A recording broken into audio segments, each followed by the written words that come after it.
Mamat dan Tongkat Keajaiban. Di sebuah desa terpencil bernama Rantau, hiduplah seorang pemuda bernama Mamat.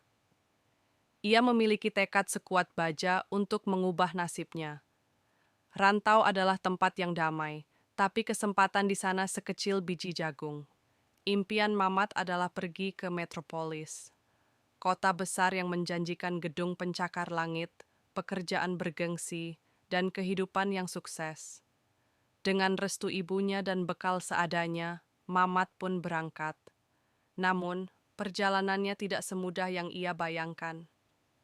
Di metropolis, ia hanya menjadi satu dari jutaan wajah yang mencari peruntungan. Ia melamar ke sana kemari, menjadi kuli angkut, tukang cuci piring, bahkan tidur beratapkan langit. Setiap kali ia hampir mendapatkan pekerjaan yang layak, selalu saja ada halangan. Ijazahnya tidak cukup, usianya terlalu muda, atau ia kalah bersaing dengan pelamar lain yang lebih berpengalaman. Suatu malam, saat ia putus asa dan duduk di bawah jembatan layang, ia melihat secercah cahaya redup di antara tumpukan sampah. Rasa penasaran mendorongnya mendekat. Di sana, tersembunyi sebuah tongkat kayu tua yang diukir dengan simbol-simbol aneh, ujungnya bertahtakan kristal buram. Begitu Mamat menyentuhnya, tongkat itu memancarkan kehangatan, seolah menjawab jeritan hatinya. "Aku butuh uang," bisik Mamat tanpa sadar, sambil memegang tongkat itu. Tiba-tiba, tas lusuhnya terasa berat. Ia membukanya, dan di dalamnya sudah terisi penuh tumpukan uang kertas baru. Mamat terkejut, panik, sekaligus gembira. Ia mencoba lagi. "Aku ingin pekerjaan." Keesokan paginya, seorang pria berpakaian rapi menghampirinya dan menawarkan pekerjaan sebagai asisten di perusahaan properti besar. Pekerjaan itu datang begitu saja, tanpa wawancara, tanpa surat lamaran. Mamat pun mulai menggunakan tongkat itu secara rutin. Ia ingin punya mobil mewah, ingin rumah megah di pinggir kota, ingin jabatan. Dalam waktu singkat, Mamat si pemuda desa yang malang berubah menjadi pengusaha muda yang sukses, terkenal, dan bergelimang harta.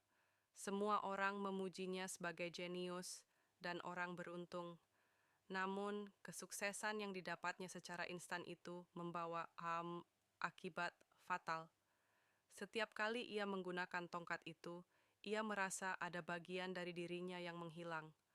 Awalnya, ia hanya merasa kesulitan mengingat nama-nama temannya di rantau. Lalu, ia mulai lupa bagaimana rasanya berjuang, keringat, rasa lapar, kepuasan dari kerja keras. Wajahnya di cermin tampak semakin pucat dan kosong. Matanya kehilangan kilau semangat, digantikan oleh sorot dingin dan ambisi yang tak pernah puas. Tongkat itu memberikan Mamat segalanya di dunia materi, tetapi ia perlahan-lahan kehilangan tubuh dan jiwanya. Suatu hari, saat sedang berpidato di hadapan ribuan karyawannya, Mamat merasa ada yang aneh pada tangannya.